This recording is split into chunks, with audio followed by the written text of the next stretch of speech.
At The Devoted Daughter, we've put together a concept that I call the circles of care. And the idea is to organize the information that's relevant to your family. Caregiving is not a linear experience. And so by organizing information in a circle or in a system, you can access it when you need to have it. One of the first circles of care is the relationship circle. And on the outside of the circle, those are people that you interact with occasionally, you're friendly with.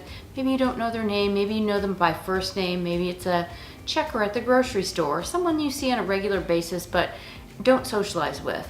And as we go deeper into that second layer, those folks might be people that you're a little bit more intimate with. You have a little bit more knowledge of their life, they have a little bit more knowledge of yours. So for example, maybe even a social worker at the hospital that your mom or dad interacts with on a regular basis. Maybe it's a front desk person that they talk to on a regular basis. Maybe it's a housekeeper that comes into the home. And so that's really a more personal space. That person really knows your lifestyle and what you're doing. At the center of the circle, or the core, those are the people you call in the middle of the night. Those are your children, those are your siblings, your spouse, maybe a really good friend. But those people also know that if they got a call from you in the middle of the night, it would be something that they would pay attention to. As you go through this list, it might seem a little bit like it's overwhelming to gather all this information. It doesn't have to be done all at once, but the point is to start to think through it and gather the details behind those neighbors, those contacts, those people that your parents are interacting with, and start to build a list. What are their phone numbers? What are their email addresses? What is their relationship with your parents? I heard one of my girlfriends say the other day that her mom didn't want to move because she didn't want to leave her friends. And so I asked her, well, who are those friends? And when we really started to dig into it, they really weren't friends. They were just sort of casual acquaintances, neighbors.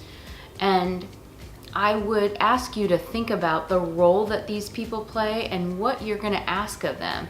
For each person, for each family, this is totally different. So for some of those casual acquaintances that are on the outside of the circle, there may be a time that they actually move forward and come in. And I'll give you an example that happened in my family.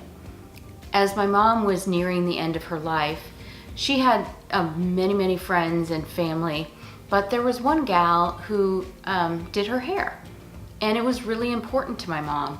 So towards the end, she couldn't get out of her bed, she couldn't leave the house.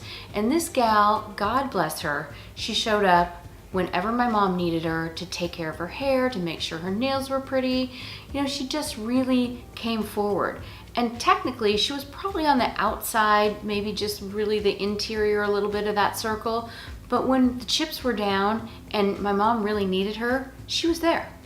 So it's those kinds of things that you may not anticipate, but you want to think about those things ahead of time, if you can. So at Devoted Daughter, what we've done for you is created a template, and the examples in the template are from my family, and then there's a blank document for you to download and use with your family. The circles of care might feel like an exercise, like busy work for lack of a better word, but it's really important.